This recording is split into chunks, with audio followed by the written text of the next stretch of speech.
वही तो कह रहा था ना त्यागी जी, अगर त्यागी जी बैठ के कर सकते हैं, कांग्रेस का एक प्रवक्ता जब ऐसे आंकड़े जुटा सकता है तो कीजिए ना एक्सपोज। किसने रोका है? करिए, वरिष्ठ नेतृत्व को कहिए कि वो भी आए सड़क पर, एक रोड शो का जवाब एक और रोड शो से दीजिए, एक ऐसा मैसिव कैंपेन लॉन्च कीजिए कि नहीं ठीक है सिर्फ यहाँ पर लाइट दिखा रहे हैं, एलईडी दिखा रहे हैं और आप सब वोट ले लेंगे, विकास नहीं करेंगे, विकास तो सिर्फ हमने किया है। मैं तो कह रहा हूँ आप भी एक्सपोज कीजिए, किसने रोका है?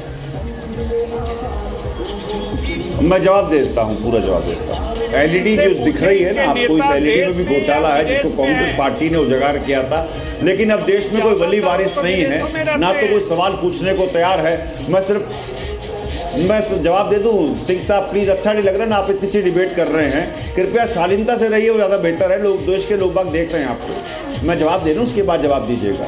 तो आर्थिक रूप से कांग्रेस ने देश को सकल घरेलू उत्पाद हो या देश का सन 47 में या देश में 75 आय हुआ करती थी सन 47 में, जो बढ़कर के 77,000 रुपए प्रति व्यक्ति आय हो गई है। देश में यदि साक्षरता 18% लोग बाग हुआ करते थे सन 47 में, देश में साक्षरता बढ़कर के आज 74% हो गई है। देश में यदि प्रति व्यक्ति मृत्यु दर जो हुआ करती थी 38 साल हुआ करती थी, वो बढ़कर के आज 64 साल हो गई है। अरे सर, आंकड़ों को ही दिखाते रहेंगे, आंकड़ों को जनता को समझाइए ना सर, कहिए ना। मैं तो कह रहा हूँ कि राहुल गांधी को कहिए कि आगे आए, वरिष्ठ नेतृत्व आगे। सुन रही है मुझे? अरे सर, आप अकेले से सुन जरूर रही है, वहां देखिए ना इतने सम्मानित व्यूअर है, वही तो सुन रहे हैं मुझे। अच्छा नहीं ठीक है, आपको लगता है कितने बड़े रोड शो का जवाब एक राजीव त्यागी कर लेंगे खूबी, इतना भर से काफी है? इतनी बड़ी पार्टी कर सकते हैं ना सर, इतना बड़ा एक्सपोजर, इतना बड़े चीजें। मैं तो मानता हूं कि देखिए, मैं मानता हूं जो मेरे बारे में मेरे मित्र ने कहा कि मैं तो हारा हुआ सिपाही हूं, लेकिन हारा हुआ सिपाही होने के बाद भी मैं सच बोलना नहीं छोड़ूंगा, सच उजागर करना नहीं छोड़ूंगा, सच के साथ रहूंगा। क्योंकि ये कहा गया है, महात्मा गांधी ने कहा है कि ईश्वर के होने ना होने पर तो प्रश्न चिन्ह है, लेकिन सत्य के होने पे कोई प्रश्न चिन्ह नहीं लगा सकता। ये सत्य है, कांग्रेस पार्टी ने विकास किया है देश को। एक सक्षम भारत हमने नरेंद्र मोदी जी को सौंपा था। नरेंद्र मोदी की जिम्मेदारी है कि उसको और बेहतर भारत बनाए, उभरता हुआ भारत बनाए। लेकिन मैं इतना कहना चाहता हूं, झूठ से सिर्फ काम नहीं चलेगा, झूठ बोलने से काम नहीं चलेगा, क्योंकि आपने वादा किया था सारे एक्सपोजर कर तो दिया। मुझे एक बात बताइए, लेकिन क्या बेहतर होगा ना त्यागी जी? मैं तो कह रहा हूं कि आप सिद्धांतों की राजनीति कर रहे हैं, अगर कीजिए, लोगों के बीच जाइए, ऐसे ही रोड शो कीजिए, इन्हीं सब चीजों को बताइए। आप गए थे ना लोगों के बीच की, नोटबंदी देखिए, लोग मर गए, नोटबंदी से कुछ नहीं हुआ, देश पीछे चला गया। खुद मनमोहन सिंह जी ने भी कहा था, लोगों ने फिर जिता दिया ना दोबारा। तो मैं वही तो कह रहा हूं कि मंथन और स्ट्रेटजी तो आप भी बना सकते हैं, ये बेहतर नहीं होता? अभी जो 5 राज्यों के चुनाव हुए उसमें मिल गया। पिछले 3-4 साल में भारतीय जनता पार्टी ने स्मार्टली अपने कार्ड प्ले किए हैं, स्मार्टली कार्ड किए हैं, धार्मिक विद्वेष के मामले में बहुत स्मार्टली अपने कार्ड प्ले किए हैं। और जिसमें पूरा देश इस टाइम, जिसमें पूरा देश जो है ना उस धार्मिक उन्माद के मामले में, धार्मिक अलगाव के मामले में फंस के रह गया। और वही जीतने की एक सिर्फ वजह है, विकास कोई पैमाना नहीं है। विकास के मामले में अगर 47 से अब तक आप जीते तो वो सिर्फ विकास के पैमाने पर जीते। दूसरी पार्टी जीती तो इंडिया में खराबी है, विकास नहीं हुआ है, धार्मिक विद्वेष है, तमाम चीजें। मैं जानता बेहतर होता, तभी तो मैं आपको कह रहा था कि ना लोग समझते हैं, लोग ट्विटर पर लिख भी रहे थे, लोग समझते हैं इन बातों को, वो बेहतर होता। वो कहते हैं कि कांग्रेस स्ट्रेटजी बना ले, वो ज्यादा अच्छा हो जाए, तभी तो वो साथ नहीं पसंद आया। आता हूं मैं सिंह साहब, आप पूरा देश नहीं है सचिन जी। नहीं, मैं तो एक मेंशन कर रहा हूं, भारतीय जनता पार्टी के जो ट्रोल एजेंट्स हैं, ट्रोल एजेंट वो आपको भी गाली देते हैं, मुझे भी गाली देते हैं। मैं तो अब गाली का एक ही इलाज है कि मैं आईना दिखा देता हूं उनको। आईना देख करके उनको पता चल जाता है कि आईना दिखाने का मतलब जो गाली मुझे दे रहे हैं लोग, बाकी आपको दे रहे हैं वो उनको ही लगती है। मैं ट्रोल एजेंट से सिर्फ इतना कहना चाहता हूं। I damn care on troll agents. मैं तो सिर्फ ये कह रहा हूँ कि कुछ लोग जो ऐसा कह रहे हैं वो भी एक प्लेटफॉर्म है, इस कारण से उसको मैंने मेंशन किया। और ये भी भारतीय जनता पार्टी की देन है, प्रजातंत्र में गाली गलौज भी भारतीय जनता पार्टी की देन है, सब कुछ इनकी देन है। मैं वही तो कह रहा हूँ सर, मैंने कोई भी बात, मैं वही तो कह रहा हूँ कि यही तो बताना है जनता को सर आपको। त्यागी जी, यही तो आपको जनता को बताना है। अमृत बरसता है, त्यागी जी जनता को बताने में हमसे चूक हुई है। हमने इतनी स्मार्टली और दिग्विजय सिंह के मुंह से तो अमृत बरसता पूरा देश देखा है। हमने टेलीविजन चैनल को भोपी की तरह इस्तेमाल नहीं किया तो भारतीय जनता पार्टी कर पा रही है। किस तरह से अब त्यागी जी अब आप वही है ना, घूम फिर के वही 3-4 इश्यूज पे आ जाते हैं। लोग कहते हैं कि लोग सब जानते हैं, बेहतर होता कि प्रोग्रामिंग कर लेते, बेहतर होता वो भी रोड शो का जवाब रोड शो से दे लें, बेहतर होता है वो भी एक रैली का जवाब रैली से दे लें, तो एक्सपोजे कर लें। बहुत सी चीज़ें होती हैं। खैर कोई ज़्यादा लंबा डिबेट इसके ऊपर नहीं करते हम। मैं क्योंकि दर्शक आपने जनता का जिक्र किया, क्योंकि रोड शो होता ही जनता का है, तो इसलिए जनता को अगर नहीं दिखाएंगे तो जनता भी थोड़ी नाराज़ हो जाती है। तो मुझे ज़रा वो तस्वीर भी दिखाने दीजिए। ये इस वक्त बहुत धीरे हो चुका है काफिला, बीच में इसकी स्पीड बढ़ाई गई थी, अब बहुत धीरे धीरे चलता हुआ, रेंगता हुआ हम ये कह रहे हैं। और क्योंकि भीड़ बहुत ज़्यादा है, पहले इसका जो एक्चुअल कार्यक्रम था, भार्गव जैसे बता रहे थे, एक्चुअल कार्यक्रम रखा गया था, जो आधिकारिक वक्त था वो 45 मिनट रखा गया था कि 7 सवा 7 के करीब पीएम निकलेंगे और लगभग 8 बजे तक पहुंच जाएंगे सर्किट हाउस। ये एट द मैक्स यानी कि अधिकतम इसकी सीमा रखी गई थी। अब क्योंकि एक तो तैयारी 10 दिन में की गई और बहुत ज़्यादा बड़ी तैयारी की गई है, इतने लोग आ जाएंगे, भार्गव ये कह रहे हैं कि अंदाज़ा नहीं था शायद स्टेट यूनिट को भी कितने लोग आ जाएंगे। एक तो छुट्टी है, संडे है, शाम का वक्त है और पीएम मोदी ने लगभग 20 से 22 दिन पहले ही इस कार्यक्रम की प्लानिंग हुई है कि ऐसे भुवनेश्वर से वो गुजरात आएंगे। और अब क्योंकि हर आदमी फ्लैशलाइट एक बार तो चमका लेना चाहता है उस मोबाइल की, यानी कि एक बार तो फ्लैश से तस्वीर 2-3 ले लेना चाहता है कि हो सकता है उस क्लिक में वो क्लिक हो जाए कि ये वाला पोज पीएम मोदी का क्लिक हो जाए कि दोनों हाथ उन्होंने ऊपर किए हुए हैं, और वो भी गुजरात में सूरत की सड़क पर। एक सूरत वासी तो कम से कम इस तस्वीर को शेयर करके खुशी होगा। तो इस कारण से काफिला और धीरे चल रहा है। ये जितनी तस्वीर, ये आप जितनी लाइट्स नज़र आ रही हैं, आप दूसरी विंडो में देख रहे होंगे, ये सारी मोबाइल की लाइट्स हैं। ऊपर की तरफ पेड़ पर और बिल्डिंग्स में तो एलईडी नज़र आ रही है, और ये सारी मोबाइल की लाइट्स हैं, फ्लैश लाइट्स हैं, जो पीएम मोदी को कैप्चर करने के लिए। और ये रुक गया है, एक किस्म से रुका ही माना जाए। भार्गव हम कह रहे थे पहले कि इसकी थोड़ी सी रफ्तार बढ़ाई गई है कि 15 मिनट में इसको अब इस सफ़र को पूरा कर लेना चाहते हैं, लेकिन मुझे ये लग रहा है कि शायद जिस स्टेट से गुजर रहे हैं, जिस जगह से, जिस कोने से गुजर रहे हैं, वहाँ पर आवाज़ और भीड़ इतनी ज़्यादा है कि वो चाहकर भी पीएम या पीएम की सिक्योरिटी एजेंसीज भी चाह कर के भी रफ्तार ज़्यादा तेज़ नहीं कर पा रहे हैं, क्योंकि वो हर एक को हाथ वेव एक बार तो करना चाहते हैं पीएम। बिल्कुल, आपकी बात बिल्कुल सही है। मैं बताना चाहूँगा, ये जो रोड ब्लॉक था, आप मेरे पीछे देख रहे हैं कि मेरे पीछे जो रोड ब्लॉक था वहाँ पे से वाहन आना शुरू हो गए हैं, और जिस तरह से स्पीड बढ़ाने की कोशिश इसीलिए की जा रही है क्योंकि शेड्यूल टाइम से काफ़ी पीछे चल रहे हैं। मेरे पीछे जो रोड ब्लॉक कर दिए गए थे, पुलिस ने सारा रास्ता जो ब्लॉक करके रखा हुआ था वो सभी रास्ता खोल दिया गया है। कुछ ही क्षण में मैं जहाँ पे खड़ा हूँ वहाँ पे नरेंद्र मोदी आने की संभावना है, तो ये रास्ता भी खोल दिया गया है, और जिसी के चलते यहाँ पे ये स्पीड को बढ़ाने की कोशिश की जाए, और इसी के चलते ही ये रास्ते को खोलने के बाद यहाँ पे लोगों का वजूद और भी बढ़ता जा रहा है। जिस तरह से ये सिक्योरिटी अभी दिख रही है, वो कुछ क्षणों के अंदर इस जगह पे नरेंद्र मोदी का काफिला आने की संभावना है। जिस तरह से ये आप भीड़ को देख रहे हैं, तो आने वाले कुछ क्षणों के अंदर यहाँ नरेंद्र मोदी पहुँचेंगे। जिस तरह से रास्ते को खोल दिया गया है, लोगों की भीड़ को खोल दिया गया है, और रास्ते को खोलने के बाद जो भीड़ आपको दिख रही है वो उस साफ तौर पर दिखाई दे रहा है कि यहाँ पे कुछ क्षणों के अंदर यहाँ से मोदी का काफिला पास होगा, और यहाँ से लोगों का वजूद जिस तरीके से दिखाई दे रहा है, तो लोग बड़ी मात्रा के अंदर यहाँ पे उमड़ने लगे और रास्ते भी खोल दिए गए हैं। लेकिन भीड़ को काबू में पाना, पुलिस काबू में रखने के लिए पुलिस ने ये रास्ता खोला है, और आने वाले कुछ ही क्षणों के अंदर मोदी यहाँ पे पहुँचेंगे। और जिस तरह से लोगों के द्वारा सूत्रोच्चार भी किए जा रहा है मोदी के नाम के, तो कुछ ही क्षणों के अंदर ये मोदी यहाँ पे पहुँचेंगे और मोदी ये सर्किट हाउस का रास्ता तय कर पाएंगे। आपको मैं दिखाना चाहूँगा, यही लोग हैं जो काफ़ी बड़ी मात्रा के अंदर यहाँ इकट्ठे होकर मोदी के नारे लगा रहे हैं, और इकट्ठे होकर नारे यहाँ पे दिखाए गए, और मोदी का काफिला कुछ ही क्षणों के अंदर यहाँ पे। आप किस तरह से कितना इंतजार कर रहे हैं पूरे मोदी? मैं 2-3 घंटे खड़े हो, एक जन महासागर है,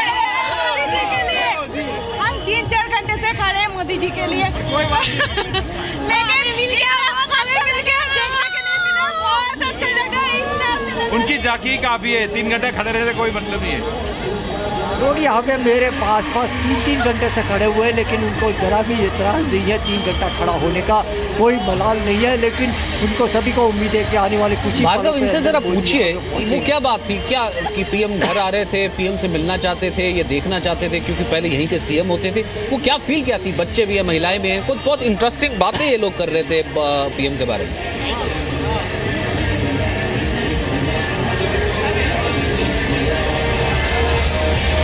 भार्गव, आवाज आ रही है?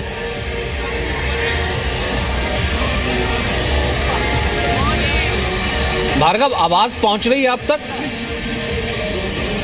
नहीं, आवाज नहीं पहुंच रही क्योंकि एक तो पीछे से शोर बहुत ज़्यादा है और क्योंकि मैं आपको एक और तकनीकी चीज़ भी बता दूं, क्योंकि पीएम का काफिला जहां से गुजरता है तो वहां पर जैमर भी कई बार लगा दिए जाते हैं और बहुत बार फ़ोन नहीं भी चलता है, फ़ोन कटता भी है, तो ये दिक्कत भार्गव के साथ आएगी। लेकिन ये अपने आप में यूँ कहें कि इंटरेस्टिंग है, दिलचस्प है। 2-3 घंटे से लगातार खड़े हैं, इंतज़ार कर रहे हैं। अब जहाँ पर भार्गव खड़े थे, मैं वो तस्वीर एक बार फिर से उसी तरफ जाना चाहूँगा। हम भार्गव का फ़ोन तो कनेक्ट करेंगे ही, क्योंकि उसी जगह पे, एग्जैक्ट उसी स्पॉट पे वो काफिला गुजरेगा। अब वहाँ से वो क्रॉस करेगा। और इस कवरेज की शुरुआत में ही मैंने भार्गव से पूछा था, कि आप जहाँ खड़े हैं वहाँ से कितना सर्किट हाउस दूर है। उन्होंने कहा था कि यहाँ से ज़्यादा दूर नहीं है, नज़दीकी है। भार्गव, मैं ये जानना चाह रहा था, संडे के दिन शाम के वक्त महिलाओं को, बच्चों को घर से बाहर निकालना, पार्क या किसी दूसरी एक्टिविटी या किसी पिकनिक के अलावा एक भीड़ में खड़े रहने के लिए बहुत मुश्किल होता है, इम्पॉसिबल होता है। आप ये कर नहीं सकते। क्या इनके दिमाग में चल रहा था? क्या सोच करके आए हैं कि कैसे आज पीएम को देखेंगे? मैं कुछ महिलाओं से बात करवाना चाहूँगा। एक संडे का दिन है मैडम, किस तरह से आपको लगता है कि पिकनिक की जगह पे जब मोदी को देखने आया तो आज का संडे? मोदी को देखना एक बहुत अनुभव की बात है, बहुत एक गर्व की बात है। कितना महीना था मोदी आपका हमारा हीरो है, हीरो है मोदी।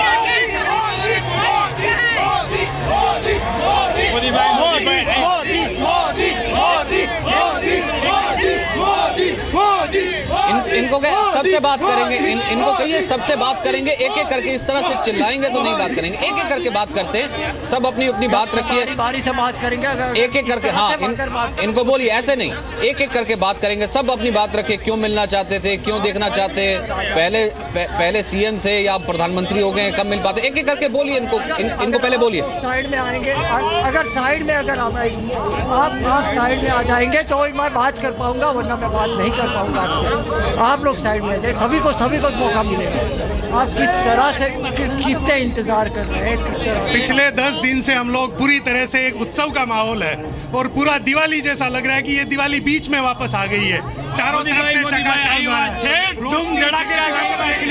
अगर इस हालांकि लोगों को उत्साह का माहौल काफी हद तक दिखाई दे रहा है और जिस तरह से यहाँ सूरत के लोग भार्गव, पूरी कीजिए अपनी बात।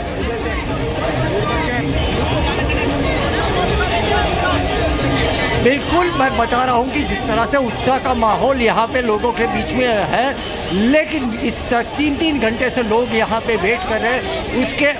उसके बाद यहाँ पे लोग जिस तरह से उमड़े हुए हैं, अभी भी मोदी के दर्शन के लिए यहाँ पे लोग खड़े हुए हैं। और यहाँ पे कुछ युवा है, उनसे भी हम बात करेंगे। बताइए आप। मोदी को हम 3-4 साल से जानते हैं सर, बहुत अच्छे फैन है मोदी जी के। जहाँ यहाँ गुजरात में मोदी आए हैं, हमारे लिए खुशी का माहौल है। आज खुशी का माहौल है हमारे लिए, बहुत ही मजा आ रहा है। हम 2-3 बार मोदी जी के साथ फोटो लिए, लगा है कि उनको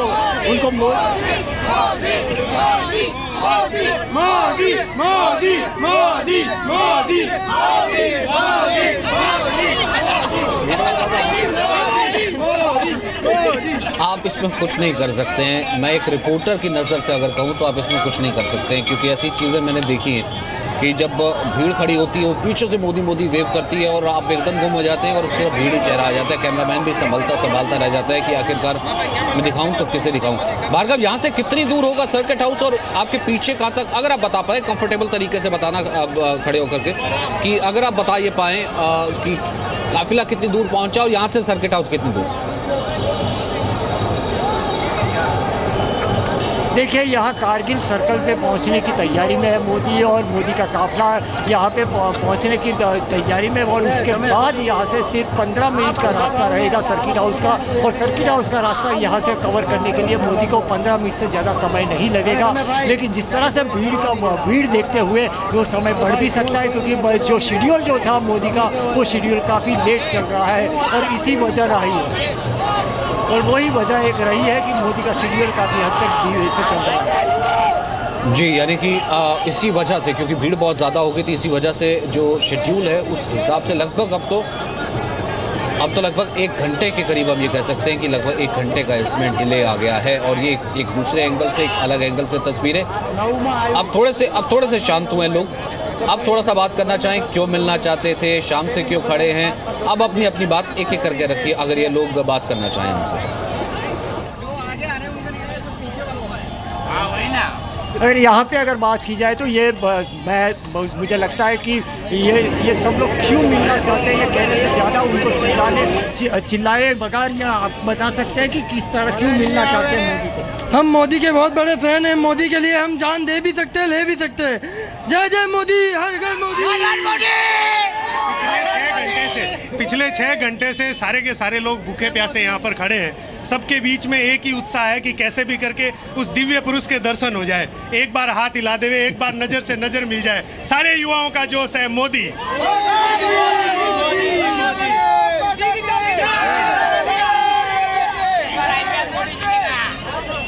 तो इस तरह से अभी भी लोगों के अंदर उत्साह बना हुआ है, और लोग यहाँ पे उन्हें मिलने के लिए और एक झलक पाने के लिए उत्सुक हैं। लोग मिलने के लिए उत्सुक हैं, लोग झलक पाने के लिए उत्सुक हैं। और एक ये तस्वीर एक बार फिर से हम दिखा दें, ये काफिला जो है पीछे जहाँ पर भार्गव खड़े हैं, मैं थोड़ी सी जगह साफ कर दूं, जहाँ पर भार्गव खड़े हैं वहाँ से पीछे की तरफ लगभग 2 से 3 मिनट में ये काफिला वहाँ पर पहुँचेगा, और फिर उसके बाद क्रॉस करता हुआ यहाँ से 15 मिनट भार्गव ये कह रहे हैं कि कोशिश की जा रही है कि इस रोड शो की स्पीड को थोड़ा सा बढ़ाया जाए, क्योंकि ऑलरेडी स्केड्यूल से थोड़ा लेट चल रहे हैं पीएम, लेकिन नहीं कर पा रहे हैं जैसे लोग वहाँ पर मौजूद हैं। और आज मानो ऐसा था कि जैसे लग ही रहा है कि सूरत ही आ गया हो सड़कों पर, राइट और लेफ़्ट दोनों तरफ है। और अगर ये 10 दिन में भी इंतज़ामात किए गए हैं तो इस इंतज़ाम की भी तारीफ़ करनी पड़ेगी, स्टेट पुलिस की भी तारीफ़ करनी पड़ेगी जो इस क्राउड को मैनेज कर रही है। जैसा हमने देखा था वाराणसी के वक्त रोड शो हुआ था, इतना आसान नहीं होता है कि सब कोऑर्डिनेट करना पड़ता है, और ख़ासतौर से जब पीएम खुली जीप में, आप जान सकते हैं कि कितना बड़ा ये एक सिक्योरिटी कंसर्न होता है। पीएम खुली जीप में और इतने 11 से 12 किलोमीटर का एक स्ट्रेच में वन गो में रुक कर रोड शो करें।